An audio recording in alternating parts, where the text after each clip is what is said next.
Hello, everyone.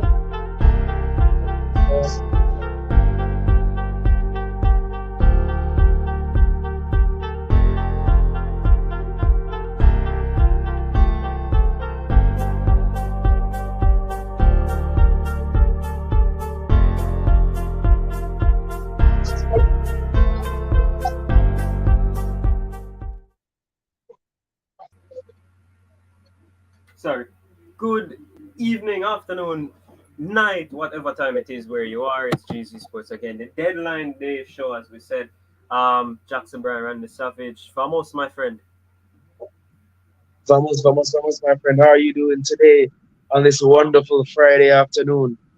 Well, all I'm saying is people need to really watch how they drive because you can't be driving on a new highway and absolutely smash up hole in it. You see, just be careful on the road, people. That's Yeah, all I'm gonna say, man. That's all I'm gonna say. But man, listen, it's crazy. It's crazy. I'm speaking along James. I'm all the way Montego Bay. I know, man. I know it. I know it's a long journey. Yo, I get seasick, not seasick, but car sick. Just moving from where I am to What? Manchester. I can't make it that far. I want to throw up, but but no, bro. Listen, it's I action. I love the long drive. I love the long drive. Yeah, I know you would. But listen, this is a huge show. All 20 Premier League teams are gonna run through. Um, you already know. We're gonna have people to talk as well. We're gonna have a couple of guests on. First one is from Arsenal. Won't be on yet, but we should initially say to guys, Twitter. We've been electric on Twitter. We are at. Listen, I have Fabrizio right here with my Discord messages, so I'm seeing everything coming in at the same time as Fab says it. I've got everything on this screen right here. And yeah, so guys, there's the Twitter link. You guys can always give us a follow then and let us know what's going on.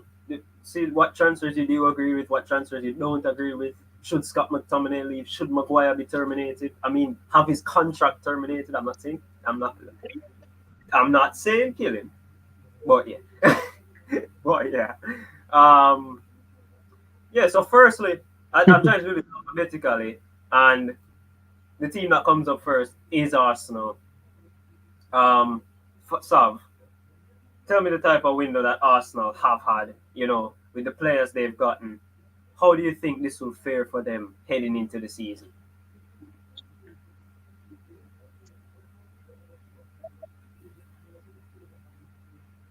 All right. Well, I'm sorry. You're breaking up a little bit, but I think I got the gist of the question. Arsenal have got me. How do I expect them to operate throughout the season? Right? Yeah,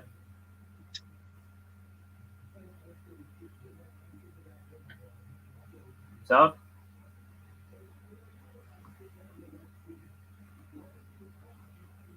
Well, that's anticlimactic. oh my Christ. Yeah, it's been that sort of day, actually, guys. It has been that sort of day. So, only expected that Sav won't be able to be here. Um, yeah, Montego Bay might be good, but not good enough. Just shout out, Shamar Nicholson has signed for Clermont Foot in France, loan obligation to buy. I think it was the start of June or in the start of July, end of June when we first tweeted it at GZ when we got the news. Nicholson would be leaving Spartak. There was no way for him to stay. 26-year-old, he's gone to France. Hopefully, they exercise the buy option. They need to eat. Somebody needs to save him. Somebody needs to save him from Russia, and that's a lot to say, man. That is a lot to say. Self, is your Wi-Fi any better? All right. I'm sorry about that. As I said, my apologies. A lot of horrible Wi-Fi where I am right now. But you said about Arsenal, how I expect them to play with the signings that they've made. Is that right, Yes.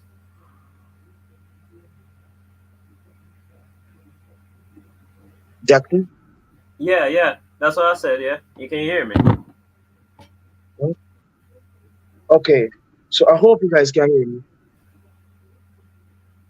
Oh, okay. I hope you can hear me. But Arsenal, right? Arsenal. bringing in some decent signings, to bolster themselves. The likes of Declan Rice to holding on in the midfield, which was the position that they were most lacking in. I'd like to say last season, right? I know I put them to finish in the top four, but I think they're going to be So, man, that mobile Wi-Fi. I tell you what, like you guys that yeah, don't fall for it. That's all I'm gonna say, man. It is ridiculous, bro. It's ridiculous on another level. And see, there we don't even have him on again. He's dropped off again. This might be a problematic stream as I'm back. There we go. I just had some issues on my end. But no, look, let's see the players that Arsenal have went ahead and garnered. I mean, it's huge. I had to check this out again. And good thing, even though Savage is gone, we do have the Arsenal guy. Perfect timing, actually. This is Daniel Blake, host of Sports Talk. What's up, Daniel? Hey, I'm good. How are you? I'm good. I wanted you to join a bit earlier, but there was this whole electricity incident, some car crash, whatever. Nothing serious. Um, so we're just speaking about Arsenal. My co-host actually fell off. Like he's not in the country yet, so the Wi-Fi is still not as good. Um, and I was just previewing the team or the transfers that you guys have made: Rice, Havertz, Timber, Raya, as ins, and you finally guys got rid of Rob Holding. And the question it was, is this enough that you guys have brought in or sold to then topple Manchester City? I mean, you guys had a good start and a good lead, but is this enough to then take over from Man City? I think it's pretty tough. If you look at the was the fact that William Saliba went out, I think that was one real pivotal thing that really led to that crumble in the last few months. Because when you look at it, when Rob Holding came in, the team played completely different. They tried to phase him out of the attacking play. And so, they brought in Timber, obviously, who is going to be out for some months. But when you add Declan Rice, who is one of the best holding midfielders in England, and I guess you could make the argument in the world, the kind of performance that he's put Man, I really need to know if this is my internet. on the first few games has been a little off. But when you look on the overall signings and the way that Arteta wants to play, I think he's had a very good window. I think the only criticism that Arsenal face right now is should they have replaced Timber, knowing that he picked up that injury early on and he'll be out for some months. But I think this is an A minus transfer window for Arsenal, especially knowing that they got some good money for Balogun, got Rob Holding out. I think they replaced Granit Xhaka in terms of a different style and everything. So I think that this has been a fairly good window for Arsenal. Well, I can't knock a Arsenal fan for saying that because that's your club. Um, Because in my opinion, I actually think somehow, even though you guys have gotten the signings, I think you guys somehow have regressed in a way. And I'll tell you because in terms of fullbacks, it's kind of Tomiyasu and Partey. And like Tomiyasu's not really the guy you see a former centre back in white as we mentioned him. And Partey is not really a fullback in general. Tierney's gone on loan. Zinchenko had an injury. I'm not sure if he's back yet.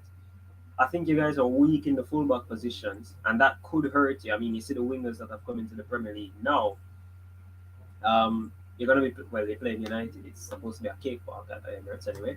Um, but when you go up against a team like even Crystal Palace with Eze and Olise on both sides, it's gonna hurt you if those are your fullbacks. So I think that's. Do you think that's gonna be an issue going forward in the team, or do you guys think that Zinchenko's back, he'll be able to hold that down on the left side, and White is there, so he'll be able to hold that down on the right. Do you think your fullbacks are good enough to stay fit and hold it down for the rest of the season? Well, in trying to be as objective as possible, we look at last season. White, who many people thought would be a right back, was arguably one of the best in England at the time. Zinchenko definitely proved a lot of people, even at points when he was out, and they brought in Tim, who is now gone. They played pretty well. Again, we talk about Arsenal like they finished with 70 or 60 points and they finished fourth. This was a team that finished behind Manchester City, who ended up peaking at the best possible time. And even if you look at Manchester City, for example, people thought when Arsenal had their lead that City would crumble, especially after they had loaned out Cancelo, because they were now using Akanji and Ake at fullback positions, and people were saying Pep is crazy for using centre backs in doing that. Even John Stones, who was playing in that inverted right back position, and yet Man City did the treble, and people are giving them the favourites tag again. So I don't think that the fullback positions are an issue right now. I think it's just about how the entire team lines up. If you watch the first few games and even in preseason, Arteta has tried this experiment where he plays those three centre backs with Ben White, Saliba, and Timber before Timber went out, and has brought in Kivior trying to play in that role, Partey playing in that inverted right back, Havertz in that 8, and trying to play that type of style, which I guess could work over time, but sometimes you just need to get results. So if it doesn't work in the next few games, then they could revert back to their style that got them to almost got title last year. So I'm not concerned about the fullback. So. Right. And what should the goal be for this season for Arsenal? I mean, second last season, you'll be back in the Champions League, favourable group. What should the goal be this season for the Gunners? I think there's one goal: to win the Premier League. I think they are far ahead of schedule. The season where they finished 5th, many people believed that they would have finished outside the top 4, and they just missed out to Tottenham in that top 4 race. Last season, many people felt that they would just get top 4 with some of the signings they made, and they ended up pushing City to the last few weeks. So now that they've added more talent, especially Declan Rice, who Arteta has said is the missing piece, the title is the only goal. I think if they don't get it, pardon me, then questions will be asked. It doesn't necessarily mean that Arteta should go, but knowing that they exceeded expectations over the last 2 seasons, and now the expectation is to win the title and they fall short, then questions will be asked. So I think the title is the goal. I'm not sure if the Champions League is the priority or a priority, and by that I mean I think they'll be okay if they don't win it. Being back in the Champions League for the first time in, I believe, 7 years is huge. But I don't think that Arsenal fans would be sad that they don't win the Champions League. Bear in mind they have a favorable group, and once you get to the round of 16, then anything is possible. But I think the main goal and the only goal should be to win that Premier League title. The last one was the Invincibles, and Arsenal fans have waited long enough. The staff, the players, they understand that this has to be the goal for the season. And um, personally, not going off the stats or anything. Personally, do you think no red tinted glasses? Do you think Arsenal can win the Premier League this year? I do. Um, I I definitely had them to win the title prior to Timber's injury. I still do have them winning the title, but it's going to be another one of those title races that goes down to the wire. I think even tighter, knowing what Liverpool they've done. Even though their summer didn't seem to be going the way they wanted to, knowing that they've added Gravenberg late on and signing Endo, I think that that improves their midfield, and their start so far to the season have been good. Manchester City are going to be there as always. I'm just wondering if the fatigue of last season will kick in, trying to push for another treble or maybe even the quadruple. But they have added some great signings. But looking at Arsenal and what they have added to what they already have, Bukayo Saka, Martinelli, Odegaard, Jesus, even Nketiah, who is not one of my. I shouldn't say he isn't one of my favorite players, but I don't think he's on that world class level. But when he's called upon, he gets the job done. Thomas Partey staying is good because he adds further competition and the quality that he has.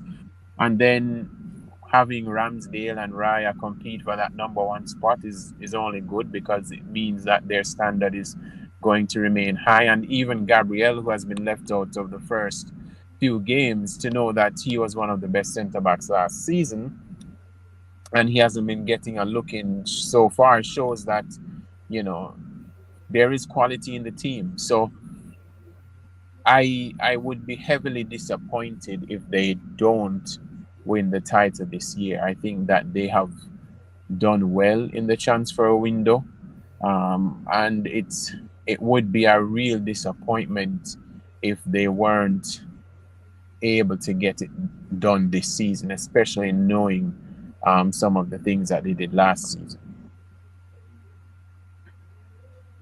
Well, Daniel, I don't want to be the one to disappoint you, but if Arsenal win, then congrats, you guys have done it again. If not, then I won't be the first one to go after you with some friendly banter. Won't be the first. But Daniel, thanks for coming on, discussing the Gunners. Um, yeah, we'll talk later. When the window's officially over. Again, appreciate you coming on, Dan. All right, anytime. Much respect. Yeah. So that was Daniel Blake, as I said, from Sports Talk. Jamaican people can understand that. Still trying to get Sav on. If you guys give me a moment, I'm just gonna listen to this quickly.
Okay, so his Wi-Fi is no better whatsoever.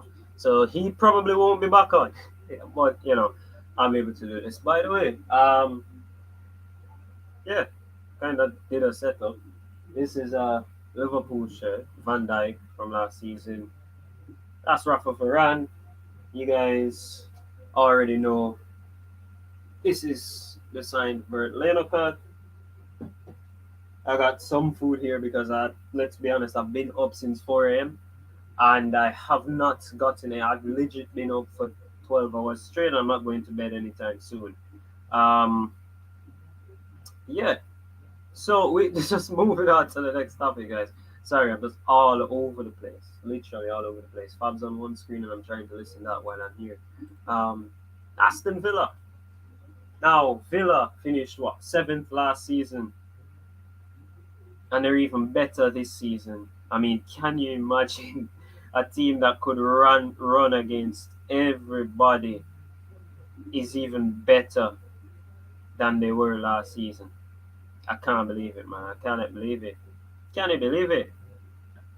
But yeah, Aston Villa have gotten better. As you see there, the players they brought in. Pau Torres, Yuri Tielemans on a free. Musa Diaby, who I think is an excellent signing, especially for Villa in their space where they are right now. Just competed for Europe, you know, not really a big name team. Not yet anyway. They have the history. But they're just trying to get back there, they're trying to get back. Longley from on loan from Barcelona, and Nicolo Zaniolo, who breath of fresh air for Villa. I mean, Villa fans are supposed to be, they're supposed to love it. I mean, they're supposed to absolutely love it. Um, I just want to say, I don't know if you guys saw the initial breaking news. Mason Greenwood is close to joining Getafe on loan from Manchester United, and Patson Daka's move to Bournemouth. It was supposed to be a loan deal. That is off. That is off at the moment. Well, it's off at the 11th hour. There's no coming back from that. None whatsoever. But some good news to Man United fans, and that is Sofian Amrabat has been announced. Now this guy, this guy's had such a summer. Since June, he's rejected Barcelona, Atletico, Liverpool, Al Ahly. He's rejected basically the whole world because he wanted Man United, and now they have announced him. He's not flown in from Italy yet, hence there's no announcement video. Expect that by Sunday. Um, but yeah, he has been waiting and waiting, and it's a loan deal. It is a loan deal. Let me see if I can read this. Sofian Amrabat has joined Manchester United on loan from Fiorentina until June 2024, subject to international clearance and registration requirements. Yada yada yada. But the details of the deal, it's a loan. Loan fee is 10 million euros. Plus, there's a buy option of 20 million euros plus five in add-ons. Um, the thing is, I think Fiorentina have activated the option in his contract. I think they have actually did it because I mean, look, he's got 1 year left, and an option to buy would work with 1 year left. So Man United, they have gotten their one of their men. I mean, is it the best option?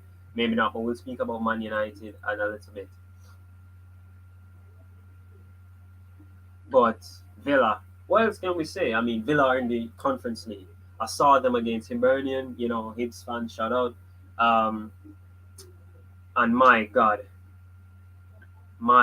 it was horrible, Hibernian. I mean, it's not a Hibernian show, let's be honest. Aston Villa absolutely dominated. Aston Villa dominated.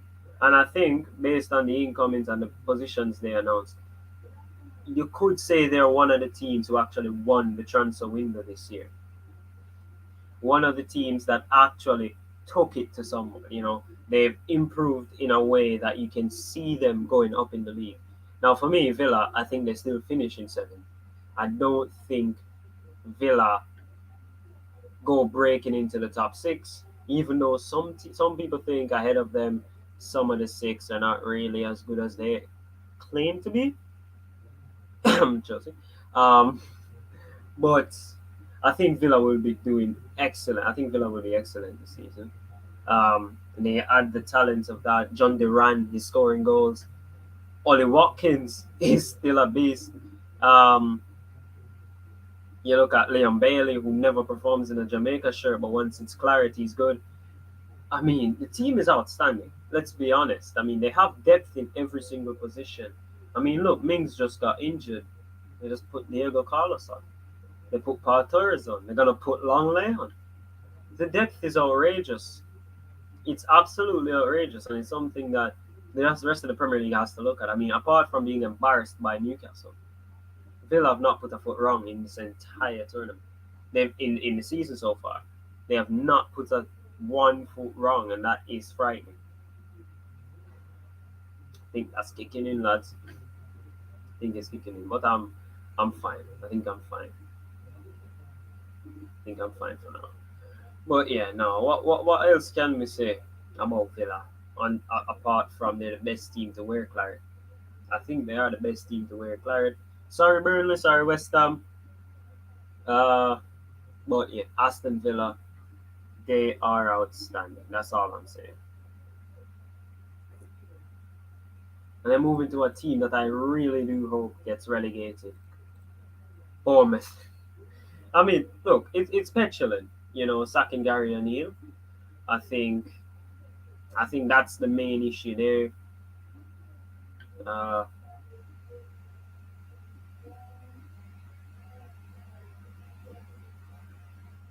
One moment.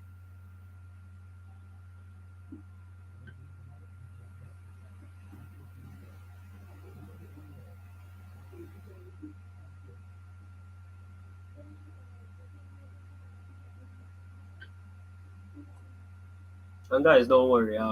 Sav will be back in the city tomorrow, so we don't have to worry much. We will be recapping this with him getting his thoughts as well. We are.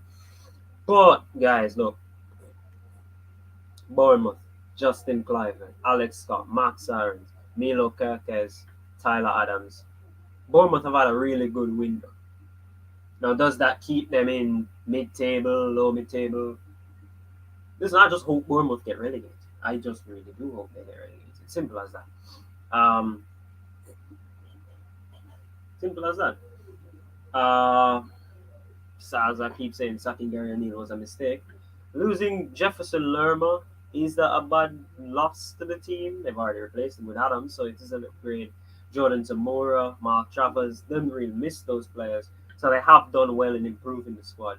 But Bournemouth, um, I can see without the bias on, I can actually see Bournemouth finishing about 13th. I can see Bournemouth finishing in the top half. Well, not the top half, but close to mid-table.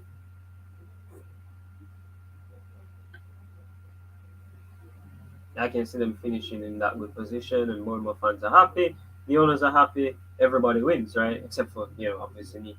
But I don't know, man. Bournemouth, they could have done much more, in my opinion. Yeah, sorry about that. That's fab actually. Um, the deal for Patson Daka is falling through. That's something that needs to be talking about. Do they have an actual striker? Clivert's a winger, Solanke's a bit not in it yet. Kiefer Moore, not hit. He's not that guy. Not that guy. No. Um, Alex Scott is a creative player, but he does need a number 9 to pass to. And I think Daka would actually not working out. I think if you were going for any Leicester striker to work at Bournemouth, I think you'd have to go for Kelechi Iheanacho. I think Iheanacho works the exact way Bournemouth would like to play football. We've seen them for the first few games of the Premier League season, and that's more suited to Iheanacho, not really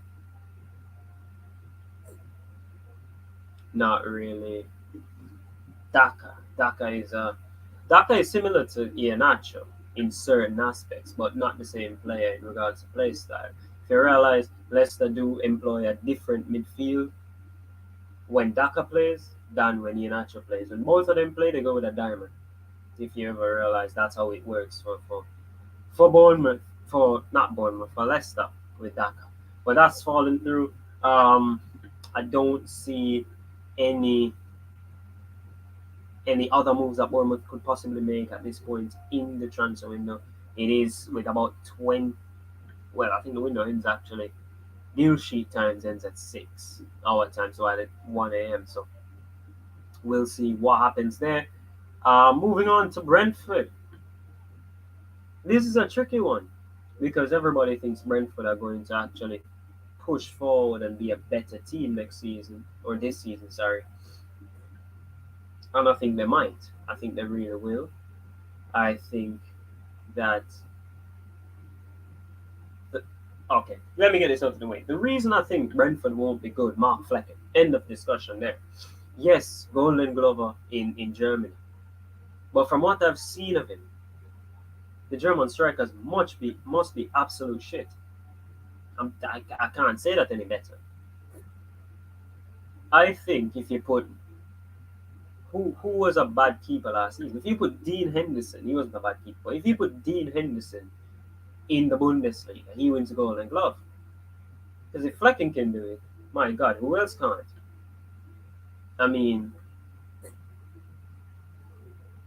look, they've done well. Let's not really go in on them hardly, right?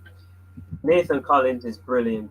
Keeping Kevin Shard was key, especially with Ivan Toney's ban.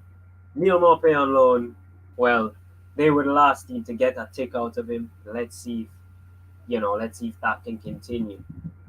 You know,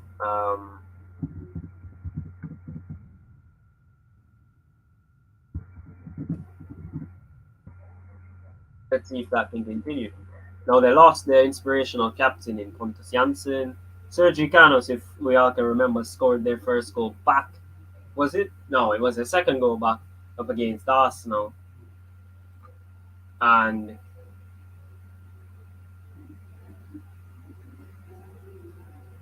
sorry about that. Sorry about that. Yeah, he scored a goal back. He's gone. So is Pontus Janssen, as we said, and David Raya, as Daniel was mentioning, he has gone to Arsenal. So they've lost a lot. They have lost a lot. They might have Raya next season. They might have Raya next season. It's funny actually. As there's some news in, I don't know. I have to shout out some of these guys actually. Santi on Twitter. Santi underscore J underscore FM. Jean Rickner Bellegarde has signed his contract as a new Wolves player. That's a midfielder from Strasbourg. 5-year contract until 2028. Now, yeah, let me show them all right now. Fab, he's been doing excellent work as he always does. David Ornstein, Ben Jacobs is good as well. Pete O'Rourke. Right, if you want to know about, what you call it, low-level clubs like Championship, League One, League Two, something like that, and mid-table Premier League clubs, he's never been off. Right, he's never been off. We have to actually acknowledge that Pete O'Rourke is one of those good ones. Gerard Romero, some people might not like that at all because everybody remembers that whole Frankie de Jong debacle when he said he was 90% close to joining and everything like that. But let's be honest, nothing. No one's really liked him since then. No one has really liked him since then. But back to what I was saying about Brentford, yeah, I think they will regress due to not having Raya. I mean, Raya and that's a question for another day. Is Ivan Toney really going to be that massive a miss for them? And I mean, obviously, he scored about 21 goals for. He scored about 21 goals for Brentford last season. That's brilliant. That's Brentford he played for. That is Brentford he played for. So, sorry, let me do something. But I'm gonna still be talking here. But no, it was a great season for Ivan Toney, and him being banned till January, it's gonna be a huge thing for them to try and navigate around. But Brian Mbeumo is there. Johan Visa, they've shown what they can do. All I'm saying is it's all down to missing out on David Raya, who I think is an excellent goalkeeper. He's a fantastic goalkeeper. I see them doing well. I actually see them doing well, but it's not as good as they did last season. I think that Brentford albeit they were a problem last season. They're not a problem this season, right? And just announcing again, straight off, he has signed. He has signed. Yes, he has signed. Who am I talking about? It's Rob Holding. It is Rob Holding. Yes, he has signed his contract for with Crystal Palace. David Ornstein, as I said, bringing out the good guys. He has signed. I can't. I don't know how Arsenal did this because it's a deal of 1 million upfront and 2.5 in add-ons, but they rejected a deal of 3 million from Besiktas. I don't get that deal, but it's Arsenal. Won't get into it. Not my club. Not my club. I'll get this camera on in a minute. I'll just fix something here.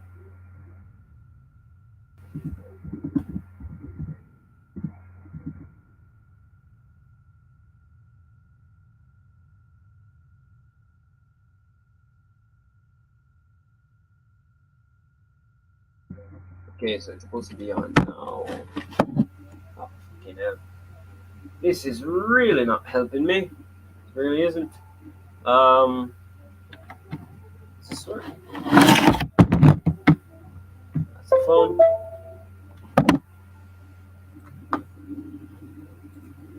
Ah, no, that's work. Okay, fantastic. All right, but yeah, Rob Holding, Crystal Palace, that's done. Um, Brentford, they have improved. Look, no, I don't think I could ever see a team that has not improved outside of a transfer window, and I think we're probably going to talk about one anyway. But yeah, yeah. Next team up, and it's the team who signed Ansu Fati, of course. It is the team who signed Ansu Fati on loan. It is Brighton, and I tell you what, Brighton might win the Premier League. Brighton might win the Premier League. Sorry about that. You lose Caicedo, you lose Sanchez, you lose McAllister, and you replace them with Verbrongen, Mo Dahoud, and Ansu Fati. If that's not good business, I don't know what is. Between them and Aston Villa, I don't know who won the transfer. Couldn't tell you. I absolutely couldn't tell you. I mean, look, yes, they had a setback due to West Ham earlier in the season, or well, in the last game. They had a setback due to West Ham, but let's be honest, that's one game. That is one game.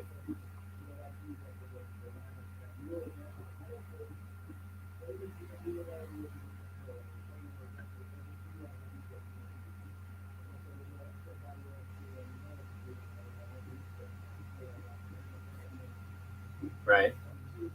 It's just the one game, right? We all know that. So, yeah. But I mean, you look at the team, the players that Brighton have actually brought in. I mean, Mo Dahoud is an excellent signing. Excellent. James Milner gives you that experience because, I mean, look, it's a lot of kids on that team. Evan Ferguson, João Pedro, Julio Enciso. A lot of kids are on that team, so you need a player like that. Ansu Fati is just class. Igor replaces Levi Colwill like he was never there. And for Brongen, well, he's slowly getting into the groove, slowly taking over from Jason Steele, which we expect to happen. I thought he would have started the season, but De Zerbi's easing him into this. He's easing him into this. Where do Brighton finish? I have Brighton finishing fourth, actually. I do have Brighton finishing in the top four. Now, I've said it a lot. I've said it to a lot of people in person. Brighton are going to win the Premier League. I have Brighton to win the Premier League because all you have to do to win the Premier League is beat the shit teams or the bottom five twice and beat everybody else at least once. Because at that point,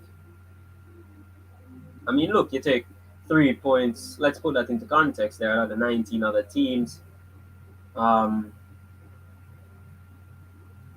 That gives you 57 points. Now, if you beat the bottom five teams again, that gives you another 15. That puts you on 72 points. Now, that's just it. If they can beat the other 14, sorry, they can beat the other 14. Like, if they can only lose to about, I don't know, 7 or 8 of the other 14, draw a few games, you'll be looking at Brighton on 84 points. At that point, I mean, in some seasons that's good enough to win the league, not now, but who knows what's going to happen? Who actually knows what's going to happen? Maybe City still win, but Brighton still finish in the top four. I mean, that's just what I'm talking. You know, that's just what I'm talking. Um, Greenwood to Getafe, that's done. Everybody, we're gonna watch La Liga this season. Look, I am gonna watch La Liga, but not directly just for Mason, not just for Mason. But back on track. Brighton have a damn good chance to finish in the top four.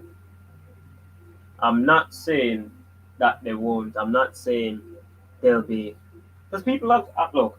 There are some people.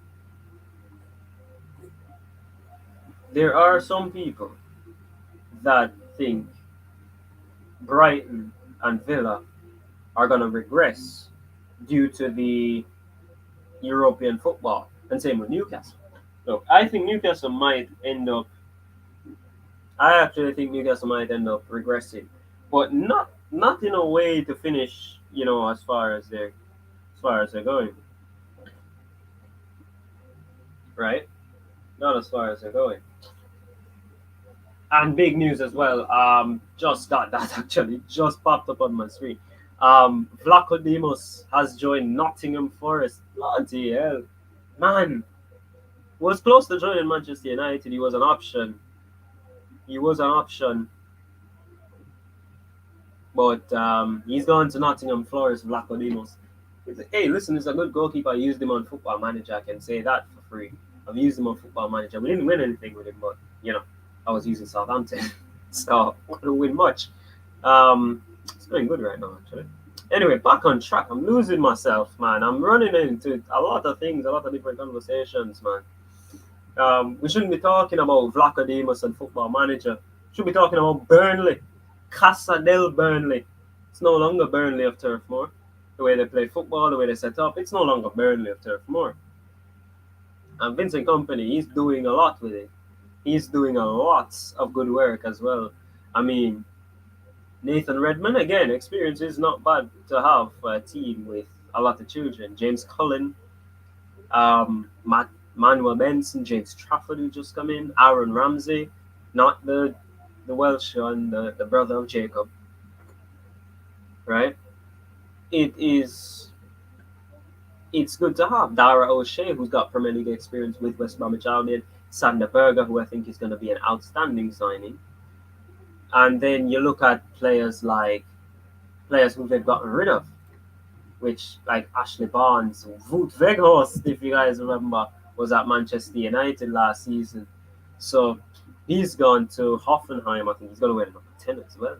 I don't know what's going on at Hoffenheim, but that's bad. Yeah, Lowton, they've done well. They've cleared out the Deitch era, basically. They have cleared out the Deitch era.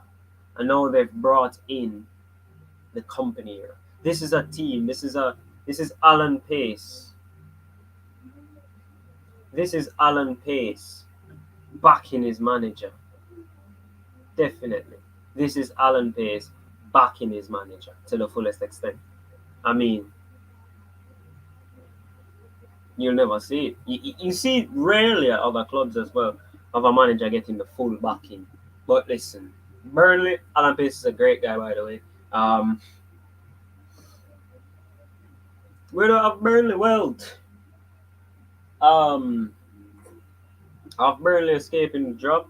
I have Burnley actually going toe-to-toe with some teams, and I've watched the first 3 games, and I'm like, maybe not. But it's the first 3 games, right? I always say I reevaluate my options in January and see what's happening. So if Burnley are rock bottom in January, then I'm definitely in a lot of problems at that point. I am definitely in the shit. But Burnley finishing about 15th, 14th. I do have them finishing about 14th. You have them finishing above 14.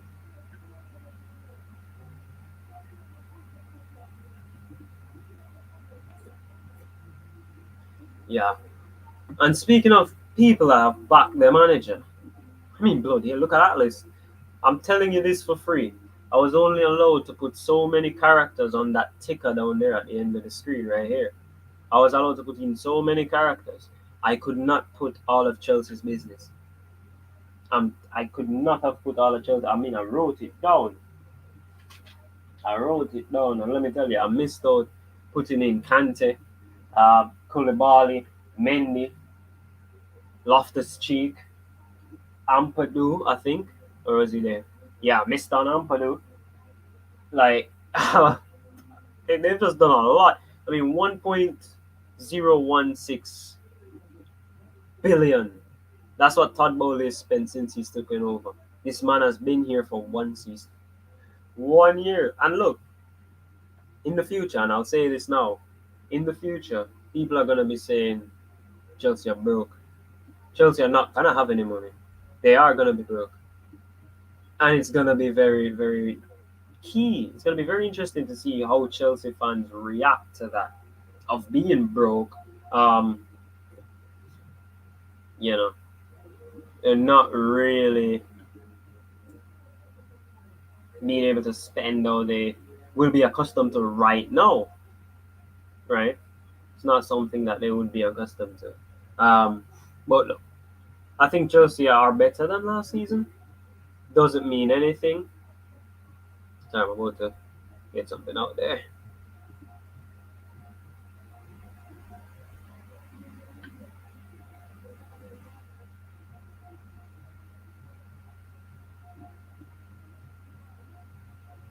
It's deadline day, isn't it? It is deadline day when you know you can't sleep. Um, yeah, but they got no striker. They do need another one. I don't really know what the Cole Palmer signing was for yesterday.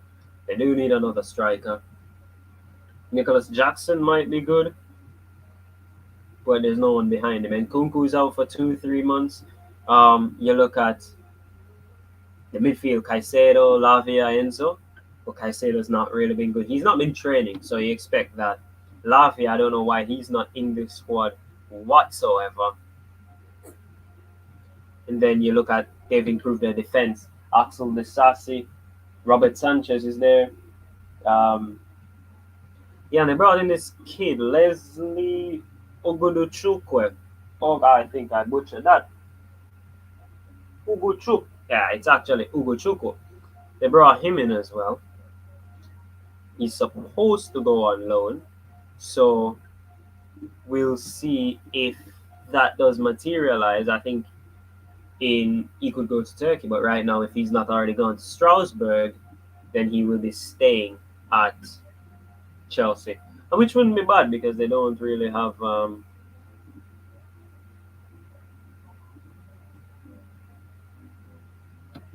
And yeah, they don't really have. Look, I mean, look, Chukwemeka is injured. Enzo, Lavia, Caicedo. That's the starting three. What's behind that? Maybe Ogochukwu, maybe Kani Chukwemeka. But those Chukwemeka is injured. Conor Gallagher is an option. And he won't be joining Spurs, by the way. He's staying put at Chelsea unless Spurs give 50. They can put Trevor Chalobah into the midfield. He's not gone to Bayern. And that's actually funny, by the way, with Bayern. Lost out on Chalobah, lost out on João Palhinha. It's hilarious, especially since United are drawn in the same group as Bayern Munich in the Champions League. So I'm glad they're losing out on some players. I mean, Kane's enough. Kane, Kim Min Jae, those guys are enough. I tell you that for free. Those guys are enough. But yeah, and Chelsea loaning out Kepa. So that means Robert Sanchez is the number one. That's actually the most shocking thing to me. Not just that Kovacic is gone and he went to City for nothing, or Lewis Hall has gone to Newcastle, which is a rubbish decision from Chelsea, or that they tried to sell Ian Matson today.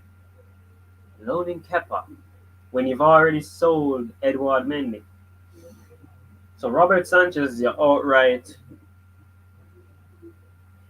Robert Sanchez is your outright number one. Yes, they brought in Josh Petrovic. They've got, well, Slonina is on loan. Bentinelli is on fit. So right now, I think any team that plays Chelsea has got to go ahead and and have a shot at them.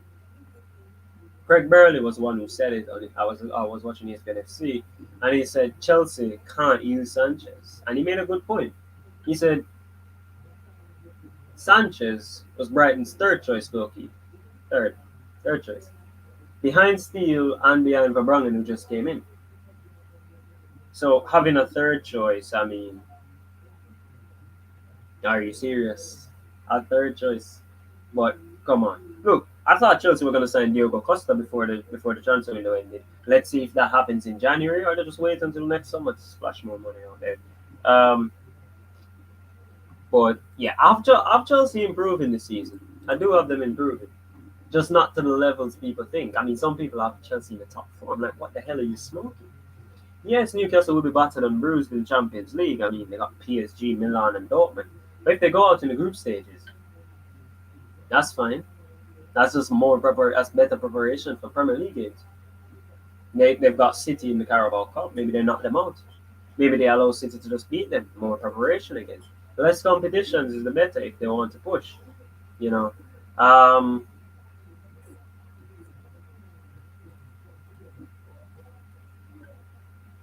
well, this is a funny one. Crystal Palace. Basically, if you watch the ticker, it only says the ins. Um, they have outs. They do have outs. Milivojevic, MacArthur. Was it MacArthur? Yeah, it was MacArthur. And Wilfred Zaha. They have kept the majority of the squad. Matheus Franca is a very exciting player. I do watch some Brazilian football, so I do see some of these players. I know what Andre is like and John Kennedy, so I know some of those players and what they're about. But is Franca enough? I mean, look, I could possibly go through the Crystal Palace team right now. They've brought in Dean Henderson, which I think is class. I think Dean Henderson and Sam Johnston fighting, especially, basically, number one of that club is going to be in England squad. Because Southgate's an idiot. He won't pick both of them. Right? He will never drop his beloved Pickford. Henderson in goal. You're looking at Mitchell and Ward as the fullbacks. I really do think they should have gone out and tried to get a right back if it is to go out and splash majority of your budget on Aaron Wan-Bissaka or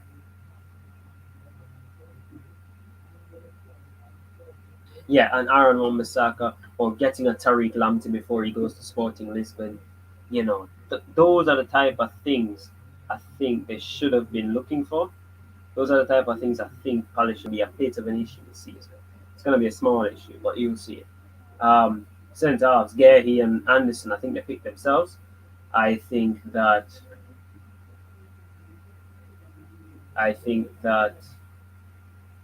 maybe Rob Holding does come in. That's due to training. The main thing with Palace now, Roy Hodgson, right? He's only going to be here for the season. I think for Palace to progress, I think they do need to get Graham Potter. It sounds ridiculous, but Potter took over from Chris Hughton at Brighton. Look what he did there. I mean, he took Brighton from a 4-5-1 bank formation, which was horrible to play against. They were really good defensively, to playing free-flowing football, finishing 8th in the Premier League. He's left a legacy there, and De Zerbi's carried it on. And there it is. It's official. Brennan Johnson has signed for Tottenham, 6-year contract, and will wear the number 22. That's something that is very difficult. That's something you look at and you're wondering why Forest. I'll talk about Forest later. The window is officially closed in the Prem and La Liga. As we know, Saudi Arabia's window is still open, which it leads good into another next topic after Palace here. Everton, Damari Gray, Al Shabab. They do have a whole week to complete it, so he will not play for Everton again. He's not been training. He's been away from the squad. and Everton have just wanted to sign a replacement. Now, they did sign Yusuf Chemiti. Beto is a good striker. Arnold Danjuma, I thought, was going to be the like for like replacement for Damari Gray, but that doesn't seem to be it. Um, I don't know what to say about Everton. Alex Iwobi's left them. I didn't even remember that one. Alex Iwobi's left them. He's gone to Fulham. I don't know where Everton get off doing all of that. You know, I think bringing in Ashley Young for experience is good, but they've not done enough. Everton. They didn't get Wilfred Monto, which was really heartbreaking. They didn't get Shea Adams. I mean, they got better, so they didn't really need Shea Adams. But it's really, really, it's hard to look at.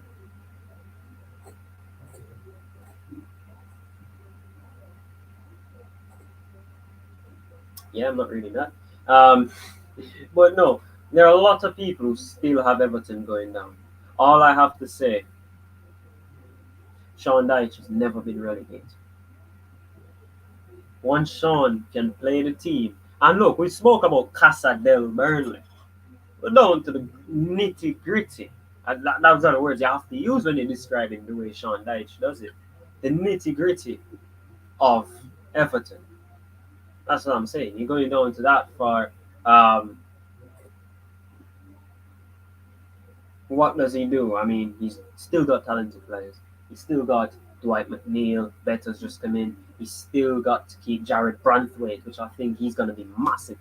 I think Branthwaite would be probably he would be nominated for Young Player of the Season this season at Everton. That's how highly I rate him. I think he should get a nomination, right? I think he should be there because he's that good a defender.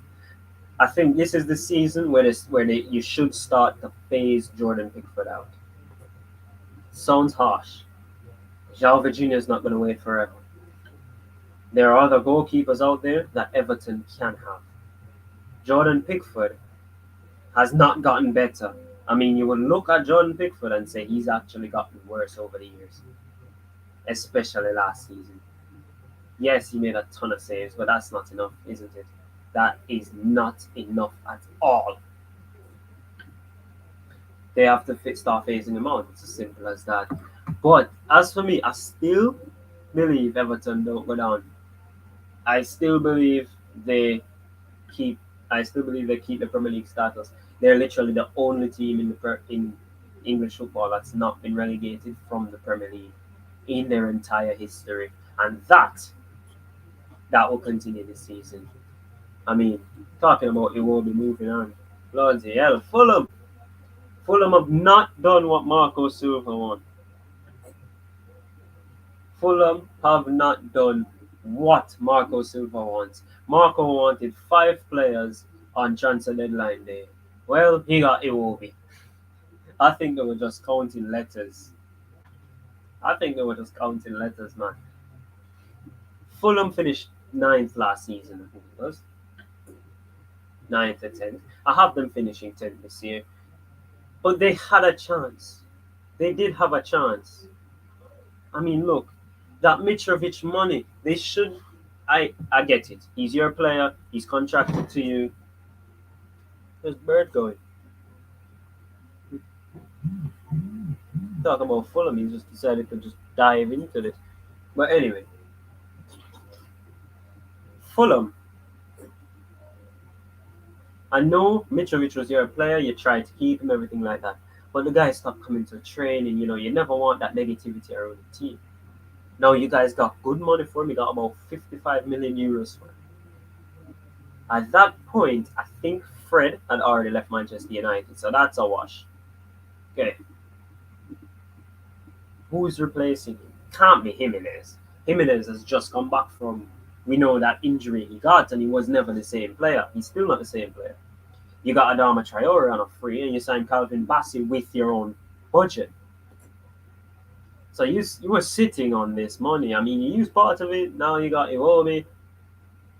You needed a midfielder because João Palhinha desperately wanted to go to Bayern. You couldn't get one. I mean, come on, lads. You have the money there. You had the money. You could have gone out. You could have gotten a midfielder. You could have gotten, well, you do have Harrison Reed. You could have gone out. You could have gotten a Scott McTominay. It wasn't a hard deal to do, actually. You just have to negotiate the add-ons with Manchester United. They're absolute clowns in that room. But yeah, you could have gotten Scott McTominay.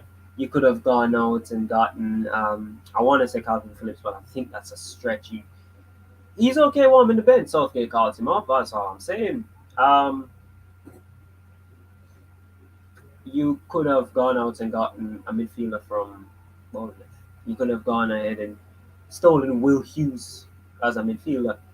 Because it's depth. You weren't really going for starters. You got Lukic, you got Paulinho, you got Reed. You weren't looking for starters. Depth is what you needed, and I mean, I think Fulham missed a huge opportunity to improve. Now I think they'll still be comfortably in mid-table, but it's really, really difficult for them now.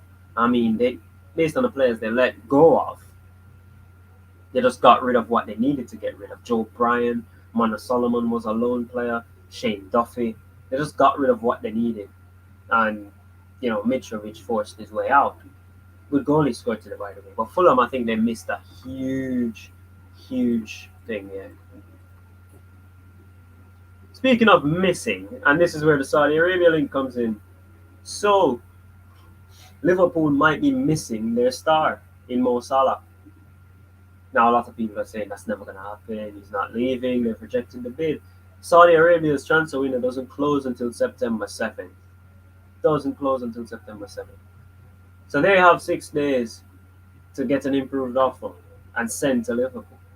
Now, 170 million euros was rejected today, and they're coming again. 200 million pounds. It's about 225 million euros. So technically, it would be a world record fee. You're telling me, right?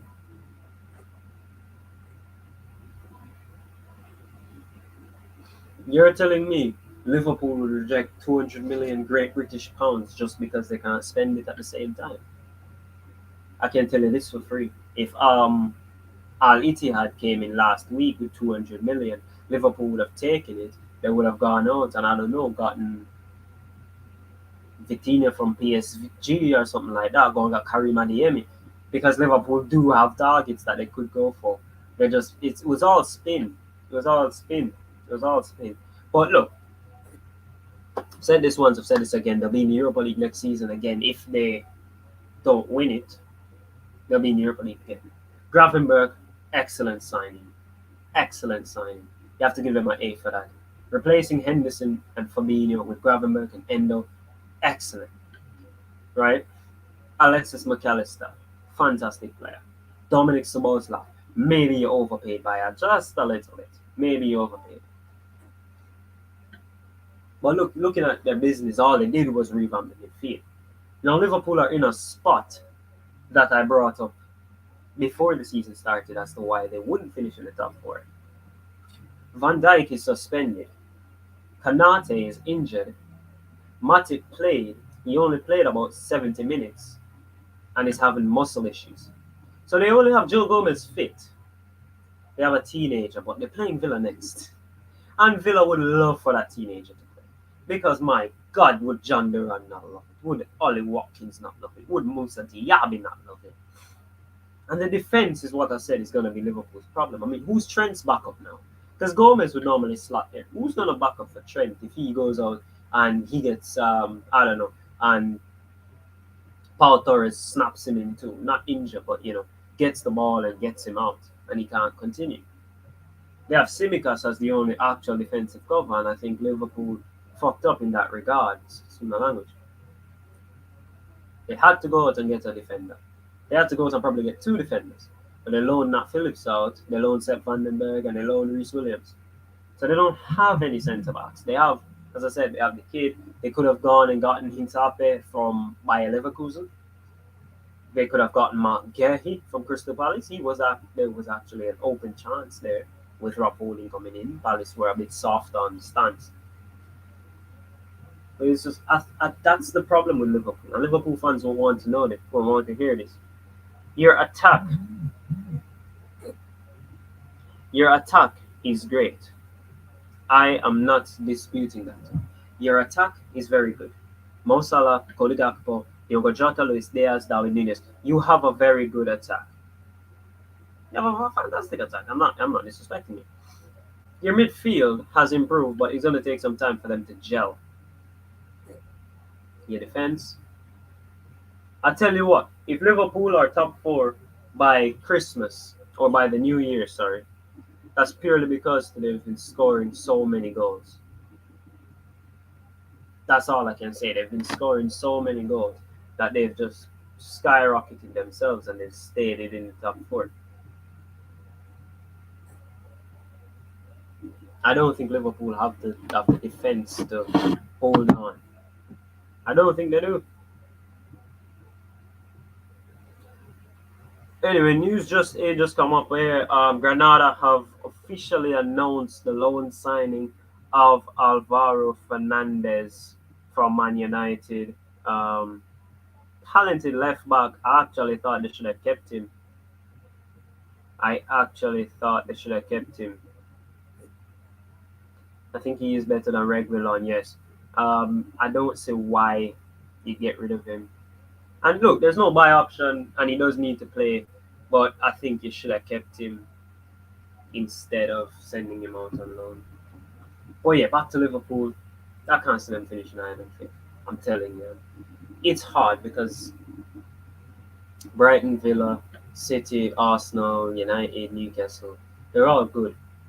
And look, Chelsea should have dominated. If Chelsea were a good team, they would have absolutely embarrassed Liverpool on the opening day.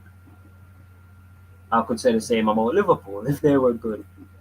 But moving into a team that if they were good, they'd stay in the Premier League.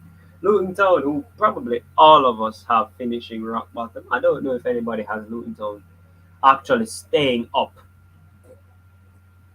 Don't think anybody actually has Luton Town staying up in the Premier League. One up, one down. I think they'll be back in 2026. I think they'll be back in 2026. But yeah, the ins have been decent for a club of that level. Taith Chong, which is a really good signing. Ryan Giles from Wolverhampton. Ross Barkley, a man who had the world at his feet at Everton, went to Chelsea and destroyed his career. And Teden Mengi. I mean, this is another one of United's youth players that they sold. Fee for that, I'm still, no matter what, no matter what chat I can go into or who I can ask, no one can tell me the exact numbers behind Mengi. And I think we'll find that out a bit later on when the financial reports have to come out. So we'll find that out a bit later on. But I think Luton could have signed Kylian Mbappe and Sergio Ramos.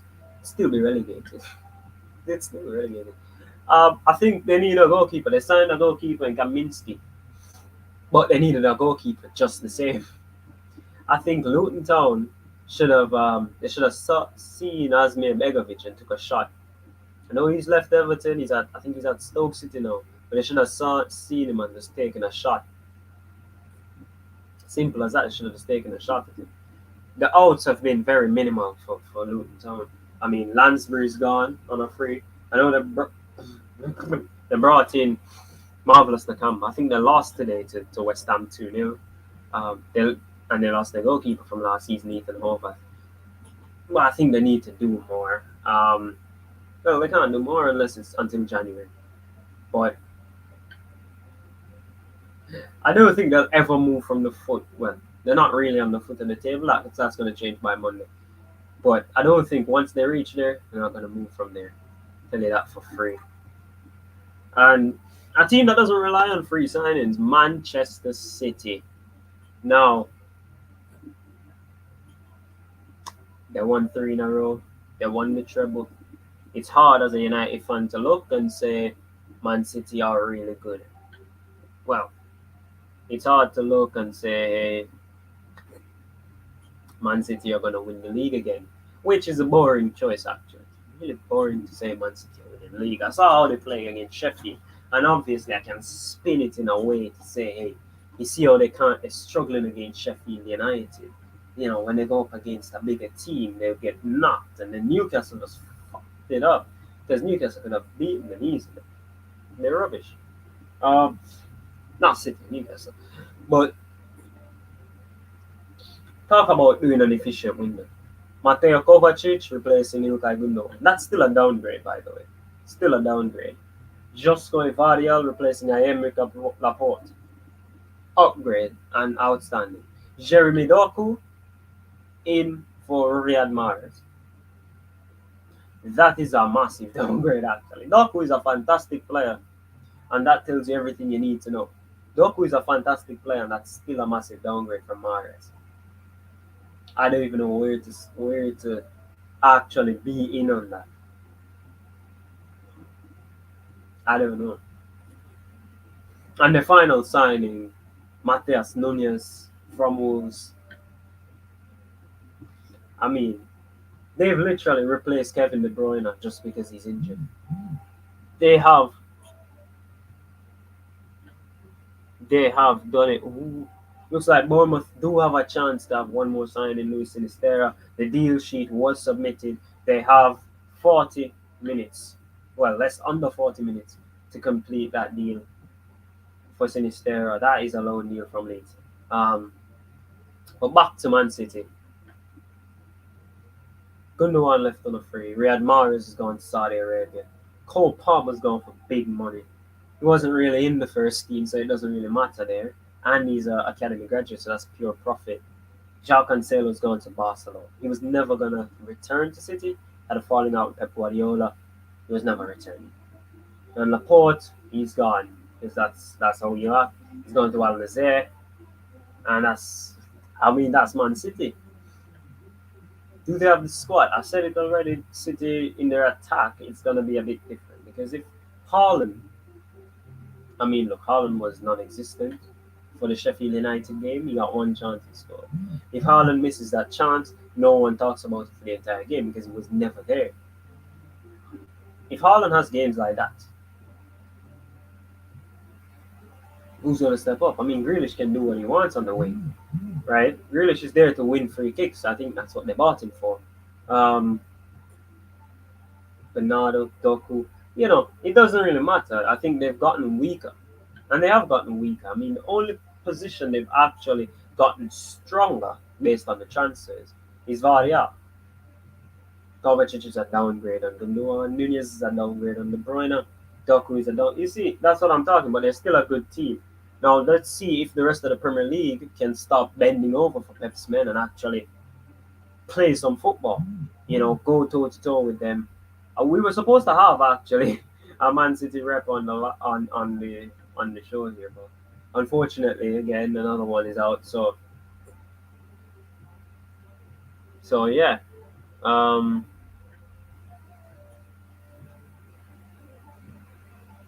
Sorry, that's a text message. So yeah, City might end up winning the league again. It's annoying to say, but that might be the most logical thing. Or I'm shouting out my Brighton to win the league. Or the actual pick I did, Manchester United. Now people call me crazy for saying they'll win the league.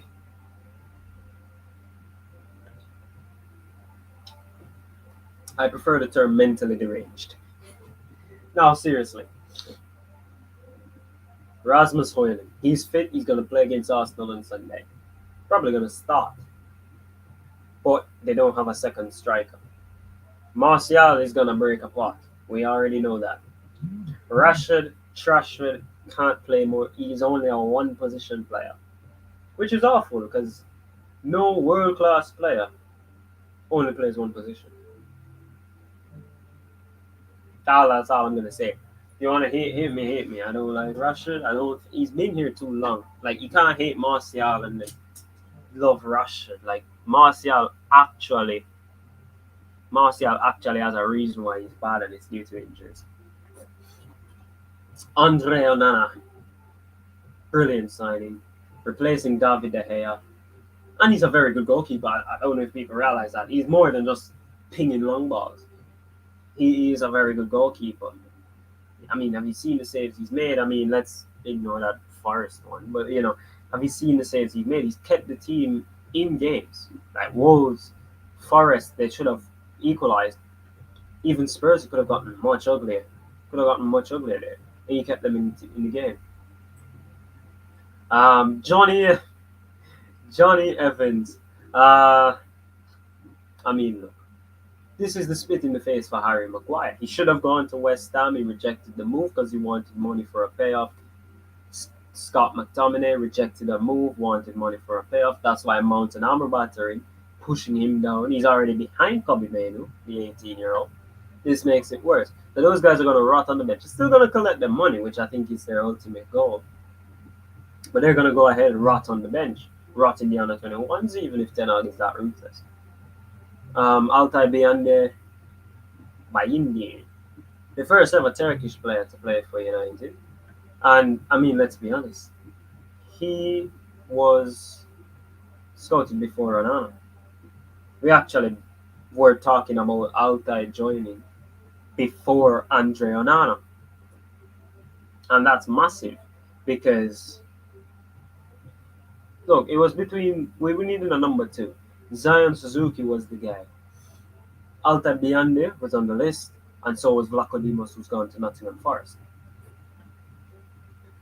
Well, after we got Onana, we thought it was going to be Suzuki, but he decided to go to Belgium instead, further his career. He wants to take the proper step. He says United are not gone from him, so let's see.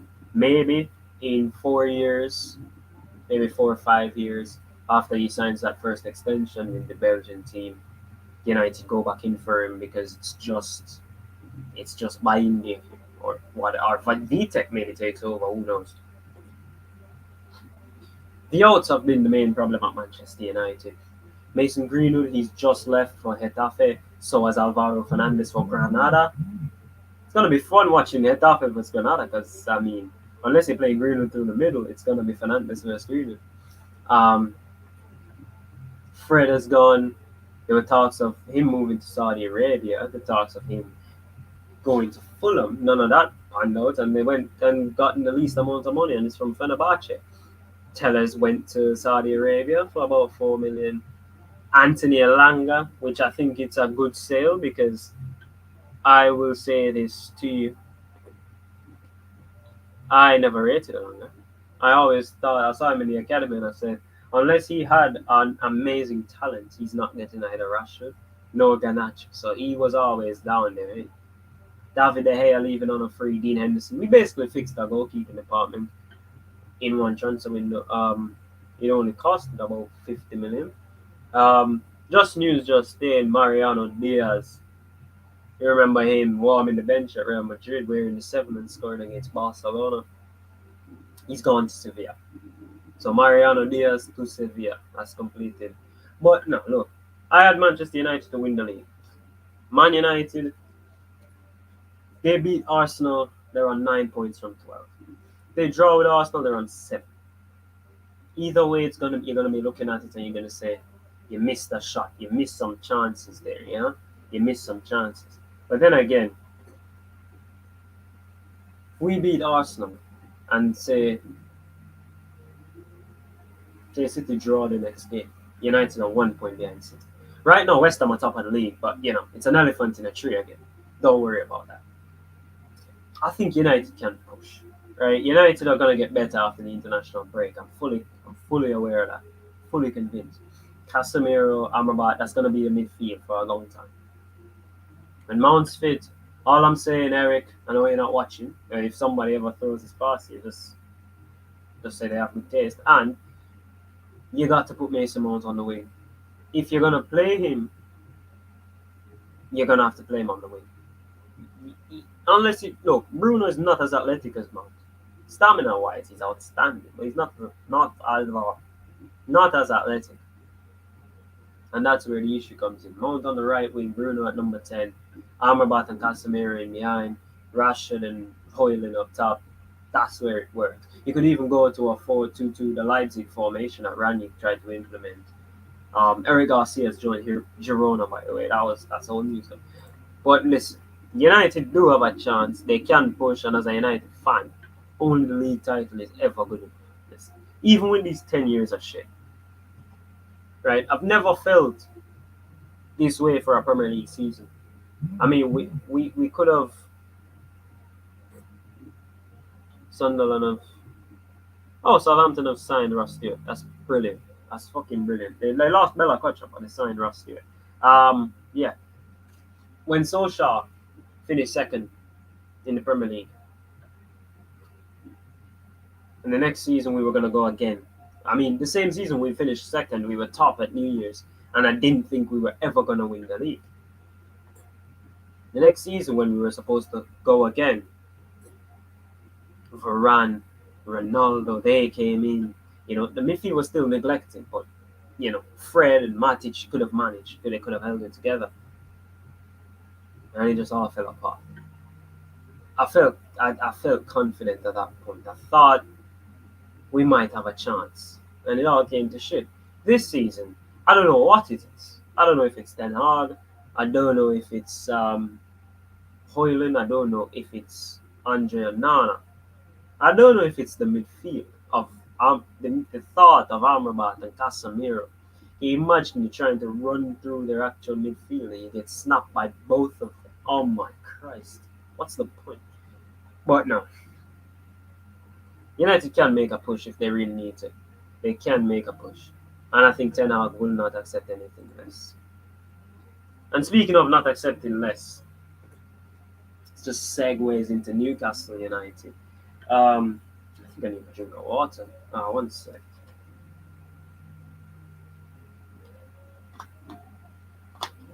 Agua. But no, look, Newcastle, when they just started the window, I remember saying they would have the best midfield in the league. Bruno Guimaraes, Sandro Tonali, James Maddison. Unfortunately, Maddison chose a different color in white.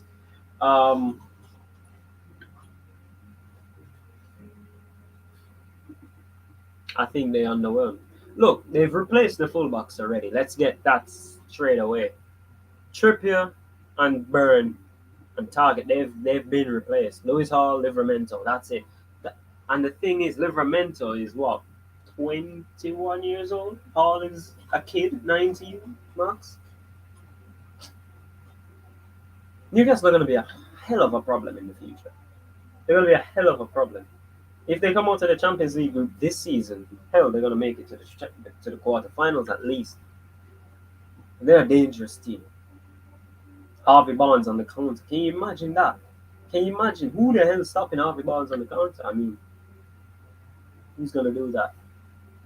And they've done well to clear the team a bit. Carl Darlow. I'm still surprised Martin Dubravka is still there. As a Maximan, just to balance the books a bit.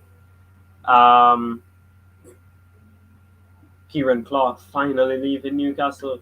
Matty Longstaff as well. Chris Wood. So, yeah, I mean, Newcastle top four. There are a lot of teams who think that. I mean, I'll put my hands up right now. When Newcastle signed Tonali, I instantly said Newcastle might just push and win the league. By that point, City didn't sign anybody. United looked normal. They looked average. And the only thing bringing in was Mason Mount. Liverpool did nothing yet.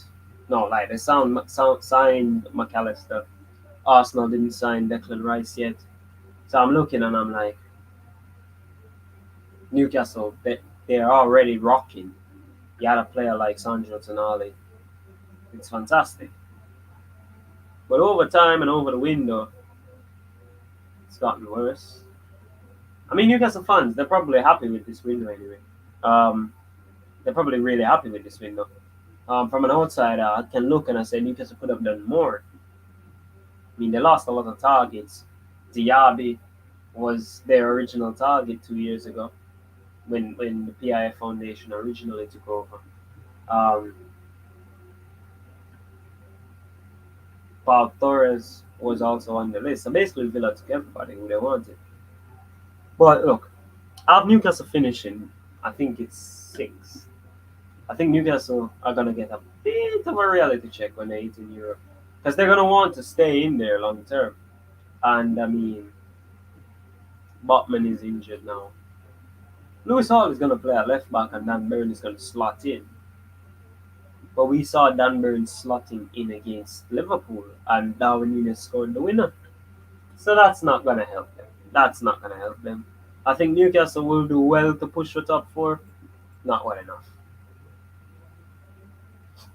Nottingham for well, last season they bought an entire squad. Literally, they bought about 30 players. Um, and they signed more. They actually signed more this season. Anthony Elanga, I think that's a really good signing. I think it works for that level.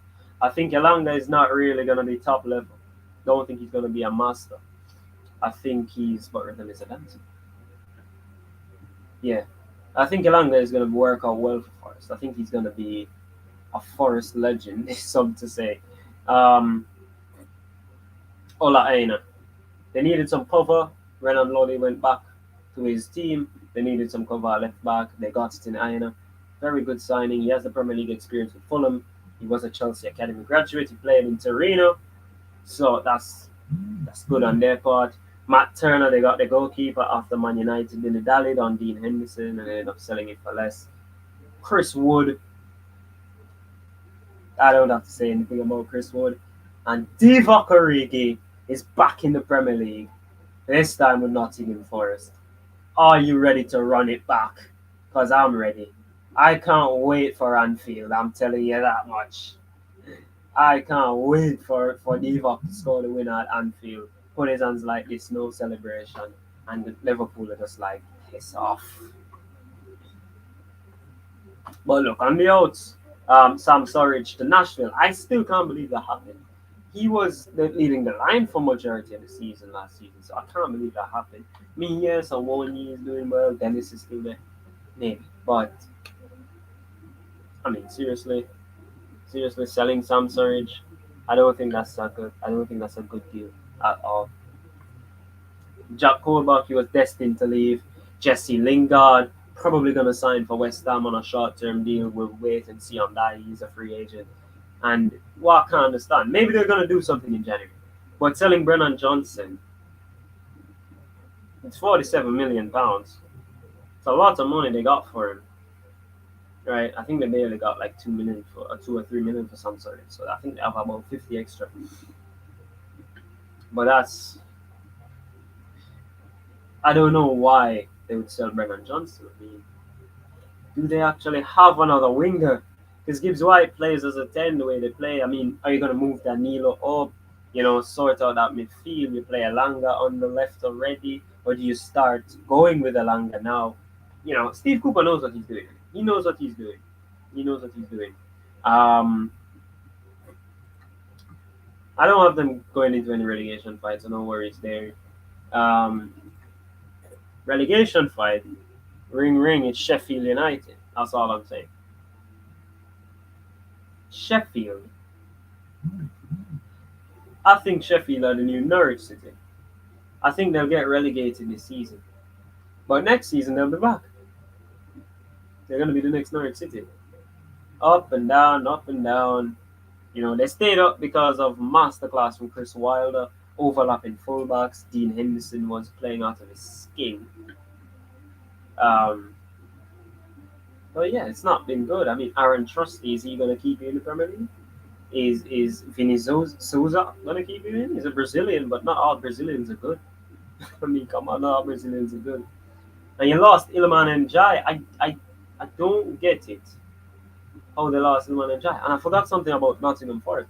They have signed Ibrahim Sangare. How did that go under my nose? We literally tweeted about it. I have no idea how that one went under my nose. Iliman Njai, Ibrahim Sangare to Forest. I don't get that one. How that went under my nose. But no more going to go under anyway. With Sheffield United, I don't think they did enough.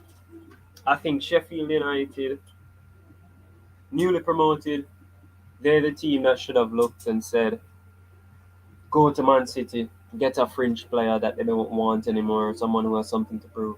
Go to Newcastle, Man United, Liverpool, get some of their fringe players or youngsters, see if you can build a team. I mean, look, I think Zidane Iqbal would have been fantastic for Sheffield United. And he's gone to Utrecht. They tried to get Facundo Pellistri, let's be honest, but United are keeping him at the club. They are keeping him. Um, I think Sheffield is a tricky one because on one day they can be challenging Man City, pushing them fully from minute 1 to 90, but on another day they get absolutely battered by I don't know Chelsea, and it's a weird thing. Then another day they can go to Old Trafford and get a result, and on another day they go to Anfield and get their pants pulled down. Sheffield is one of those teams who are just gonna have us. We won't even be able to guess properly. That basically won't even be able to guess properly on Sheffield United. Sorry about the camera. I'm kind of dealing with something on this side. Camera might be off for the remainder of the show. 3 teams left to go through. 3 teams, and it's Tottenham. We start with here. James Maddison, the man, the myth, the legend. He's leading this Tottenham team now. He's their new number 10.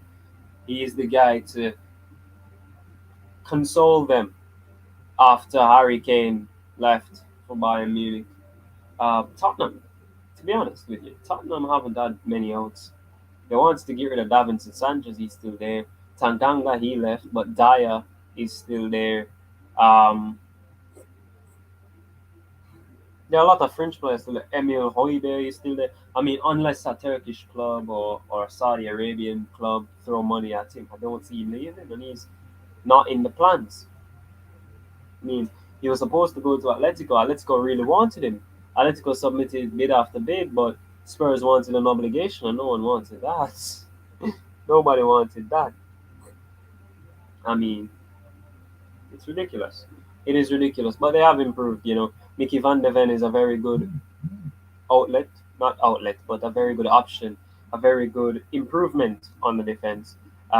Gigi Victorio, I wasn't entirely sure about him. Then I watched him for a few games. He can make the save, but what he does remind me of, he reminds me of Dean Henderson during COVID.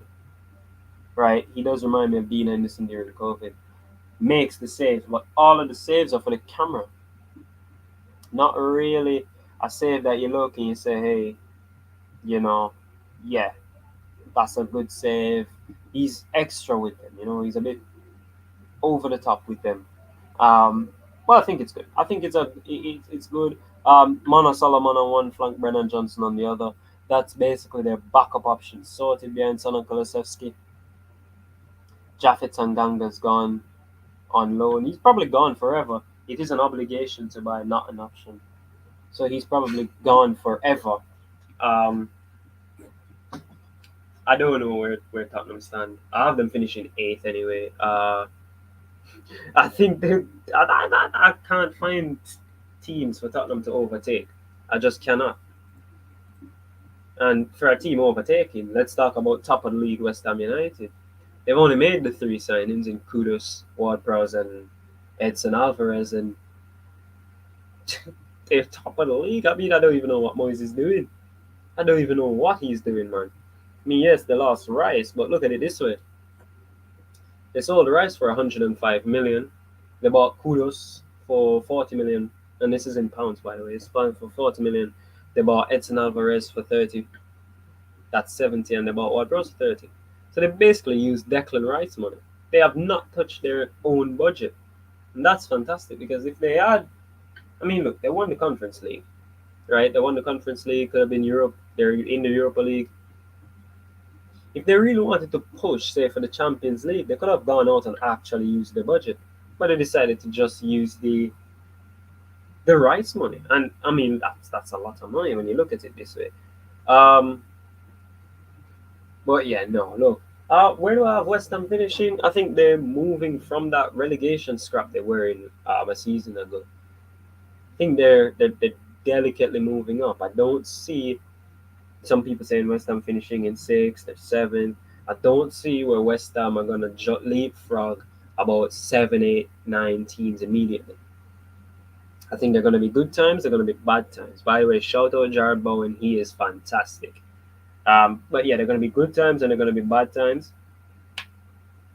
And I think during the bad times, you're going to have to stick with Moyes and stick with the team because some players can get injured, right? Some players can get injured. Not everybody had the availability of Declan Rice, so some players can actually get injured. Um, I think West Ham can finish in and around mid-table, say 12th, 11th or so, right? I think they can do that. They have the team to do that. And as long as injury doesn't prevail, they will do that. And finally, the team that I actually thought lost the transfer window or didn't even get better, Wolves. Now, for some reason, Wolves were in financial problems. I mean, I'm sorry, they sold Neves for 50 million. They sold Collins for 30.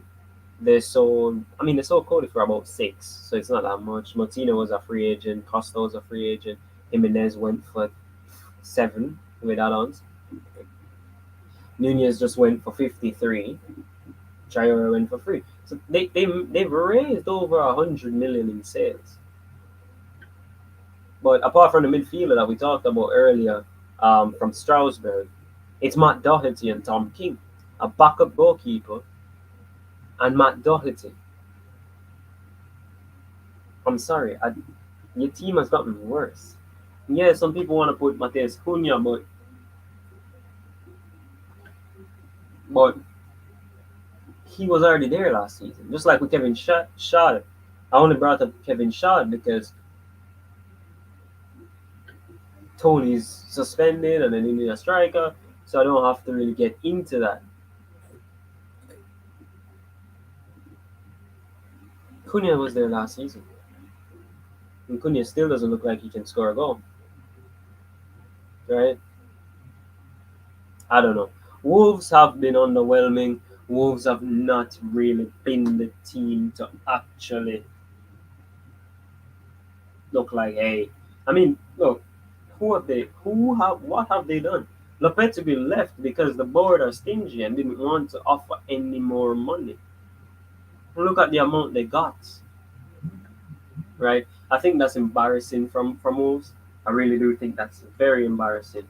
But listen, why else is embarrassing is that the show is over. Go home. I'm kidding. But no, for real. South, we will be meeting again. It's Friday evening, guys. We don't normally have a midweek show, so things can come up. Probably I'm gonna go to the graveside tomorrow. But yeah, thanks again for watching. Deadline day was a hell of a thing. But who do you think won the transfer window? Was it in England? In England, let's not go out because many people who can come in and say Barcelona won the transfer window. There are some people who can say Atalanta won the transfer window. There are some people who even say PSG won the transfer window. But who actually won it in the Premier League? Because I think it's between 3 teams. It's either, and I'm going to pull them off, between Villa or Brighton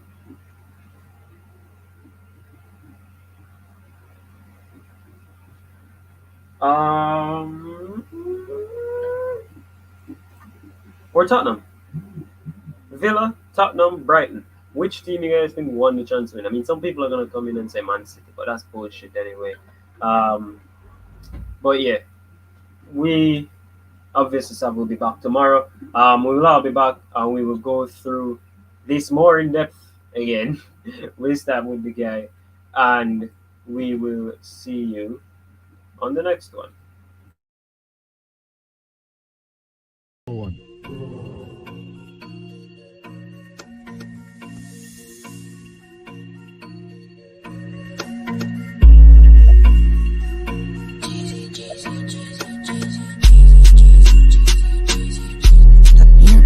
Jeezy Sports, tune in for the offline tour. Like and subscribe some